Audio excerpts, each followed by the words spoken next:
If you're hunting for a condo in Toronto and wondering where the smart money is moving, this one's for you, because not all neighborhoods are created equal. Some are, in my opinion, overpriced, hyped. Others, total sleepers, affordable, livable, and quietly growing in value while no one's watching. So whether you are a first-time homebuyer or an investor, or you're just someone tired of renting and ready to plant roots, I've done the homework for you and crunched the numbers. In this video, I'm breaking down the best 5 neighborhoods for condo buyers in Toronto right now, where you will find the best balance of lifestyle and price.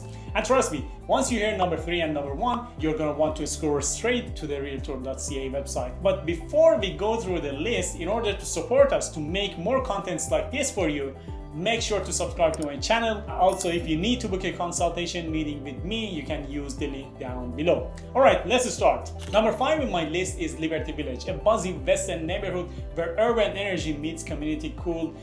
So let's dive in. When it comes to vibe and character, this former industrial zone, which once was home to factories and lofts, has been transformed into a lively hub for young professionals, creatives, and entrepreneurs. And it's got excellent restaurants, cafes, bars, galleries, and shared workspaces right at your doorsteps. It's made for people who want both work and play within walking distance. Let's talk about walkability and transit scores. So walk score is 75, which is very walkable. Transit score is 89, which is excellent in my opinion. Bike score is same, 85, very bikeable in my opinion. And when it comes to transit, you've got the 504 King Street and 29 Dufferin routes, whether you want to use buses or streetcars.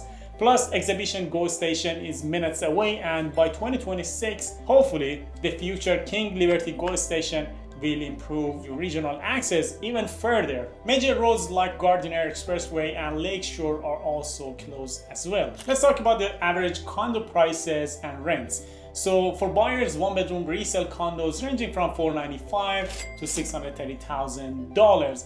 Of course, you can find condos 1 bedroom cheaper than that, closer to $400,000, but they usually are either cookie cutters or difficult layouts. But you can find things closer to $400,000 as well, but you need to compromise on something. When it comes to 2-bedroom units, typically they fall between $600,000 to $1.2 million. I know that's a wide range. Again, it depends on the layout, the view, and everything. And also the building as well, because over there are some buildings are older, newer, they have better view, they're facing rail tracks, they're facing the park or a lake. It all depends, but you can find 2 bedrooms from as low as $600,000 to $1.2 million. For renters as of June 2025, 1 bedrooms are averaging at around $2,400. 2 bedrooms are averaging around $3,100. So when I say average, means that you might find properties, let's say for example $2,100 per month, junior and smaller 1 bedrooms with no view, tighter layout for let's say $2,100, but you get better layouts, better view, larger units for $2,600 or $2,700 a month. So when I say average, so this is the average. You can basically add or deduct 10-15%. For 2 bedrooms, as I mentioned, average is $3,100. You can find decent 2 bedrooms over there. That puts basically the rent slightly lower than the downtown core, but it's still strong on demand. So who is this neighborhood perfect for? In my opinion, it's perfect for young professionals, first-time homebuyers, because you can find a stylish with affordable prices. You can have a modern lifestyle, great transit access, and for investors, it's also highly recommended because you can get higher rental yield with solid tenant appeal. Also, if you're a creative type and entrepreneur, you should know that there's a thriving community scene. You're gonna have lots of shared office spaces, lots of tech companies are over there, creative companies are over there. If you're also a downsizer or an empty nester, basically you can expect a tight-knit walkable community that's low maintenance and lively, so it can also work for you as well, for you downsizers as well. Let's review some quick facts together. So this neighborhood, Liberty Village, is dense, vibrant, and it's a tight-knit community. So this area is almost entirely condo-based with a strong mix of 1-bedroom floor plans dominating new sales. Also, if you love the art loft aesthetics, you need to check out heritage conversions like Toy Factory lofts and Liberty Market lofts. They're stylish and unique, and and pretty famous. So why Liberty Village rocks? Basically, you're buying into a tight community, optimal transit, and a walkable lifestyle, and a strong rental market appeal, all without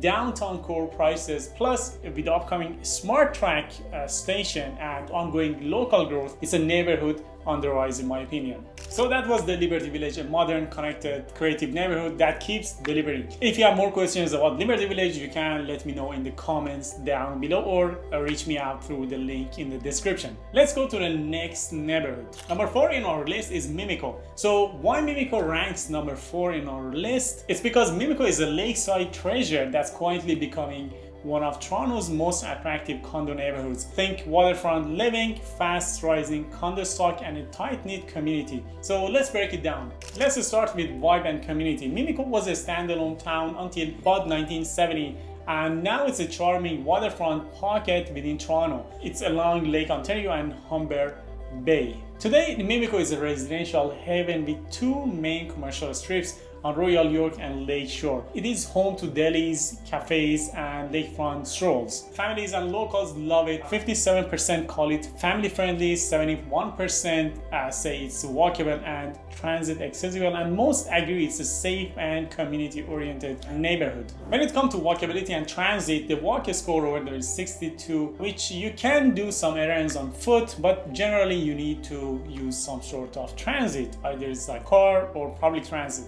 Transit score is 76, bike score is 77. Overall, very lively in my opinion. When it comes to commute options, you've got Mimico Go Station for quick downtown via Lake Shore. Plus, you're gonna have TTC bus routes like 76 Royal York and 507 Long Branch. When it comes to major highways, you have the Gardiner, you have the Lakeshore main streets, you have the Lakeshore. So it's pretty accessible if you're using any source of transit. I'm going to give you a snapshot of the condo market. The average sale price for 1-bedroom condos over there is about $505,000. Average sale price for a 2-bedroom is about $820,000. Again, these are the average numbers in the neighborhood. You can find stuff cheaper. It again depends on the location, the building, the view, the layout, everything. So you can find cheaper or more expensive, but these are the average numbers. When it comes to rental rates, as of now, you can find average 1-bedrooms going between $2,000 to $2,200, average 2-bedrooms going from $2,800 to $3,000.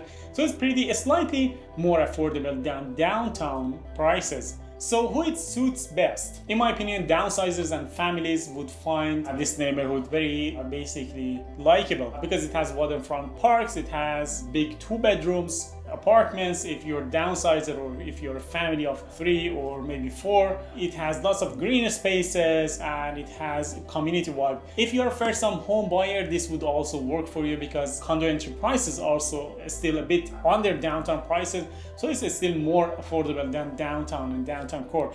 So if you're an investor also, it might be interesting neighborhood for you because it has solid rental demand and the lake adjacent appeal for the future resale. Let me tell you some quick facts about the density. Population density in Mimico is about 5,000 people per square kilometer, and it's been pushed up by the condo growth because you have seen like in the past 10 years there have been lots of condo developments in Mimico. Of course, Mimico has a part that it has detached, semi-detached townhouses, but majority of the homes sold are condos. About 60% are basically condos. When it comes to family-friendly amenities in there, you're gonna have, as I mentioned, you're gonna have parks, waterfront trails, yacht club, tennis, and tree line the streets. I talked about the commuter basically perks about the Go Station, Go Transit, TTC, and also the Gardiner. So in my opinion, Mimico checks the major lifestyle boxes. It has lakefront, transit, community, affordability, and growth. It's a calmer contrast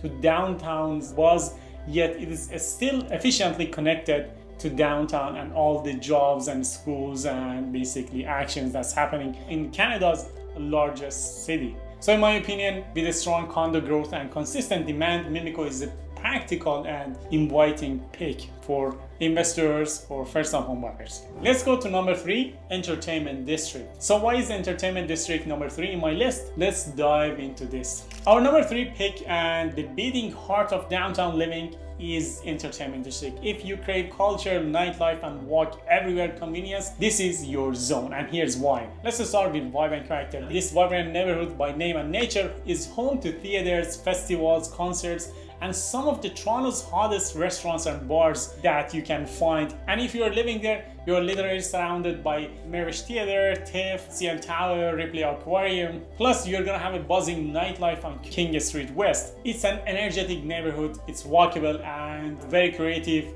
It's a place that never sleeps. Kinda, not exactly like Vegas never sleeps, but like Toronto standard never sleeps. When it comes to transit access and walkability, you're gonna have subway stations like Osgood and St. Andrew. You're gonna have streetcars, King and Queen lines run through basically the entertainment district. You're gonna have Union Station, which is in a walking distance to you. You can access Go Station, UP Express, Via Rail. You can access also to the airport using the Up Express or UP Express. So basically you're gonna have lots of amenities when it comes to commuting. Walk score is off the charts. You can run errands on the foot. You can grab dinner, catch a show, all on foot. When it comes to prices and rent, for prices for home buyers and rent for renters, basically the average condo sale price in the district for 1 bedrooms is between $550,000 to $700,000. The average 2 bedrooms goes between $800,000 to $1 million plus. Again, these are the average numbers. I know it's a little bit pricey, but it comes basically with all those amenities as well. 1 bedroom rent averages between $2,300 to $2,600. 2 bedrooms going between $3,200 to $4,500 a month. So who is this neighborhood best for? If you're a young professional and first-time home buyer and you would like to step right into the action and live where you work, play, and socialize, this is the neighborhood for you. If you're an investor, of course, we're gonna have high rental demand, very low vacancy rate, and renters pay well for the location. So for investors, it's also a good neighborhood. If you're a culture enthusiast, you're gonna have lots of shows, festivals, art galleries, all within walking distance. And if you're a downsizer, you're gonna see that there's no grass for you to cut. It has all the entertainment for you out there. I'm gonna give you a very interesting quick fact. The median rent in this neighborhood is about 49% above the national average. It's not a cheap neighborhood to rent in. And that also gives a good signal for the investors that the rental basically demand is higher in the entertainment district. And when you would like to compare prices, whether it's rent or resale price, you should know that price-wise, you're gonna pay a premium to live in this neighborhood, but the convenience of living in this neighborhood, in my opinion, pays off. Entertainment district delivers the ultimate downtown accessibility in a creative urban atmosphere and a strong rental, resale, and lifestyle appeal. Just be ready to pay for the privileges, but for the right buyer, it's worth every dollar. Number 2 on our list is St. Lawrence Market neighborhood. St. Lawrence Market is Toronto's historic heartbeat and ranked number 2 in my list for condo buyers. This neighborhood is a mix of heritage charm and modern living like nowhere else in Toronto. I'm gonna start with vibe and character. Old Town is where modern Toronto meets its earliest roots.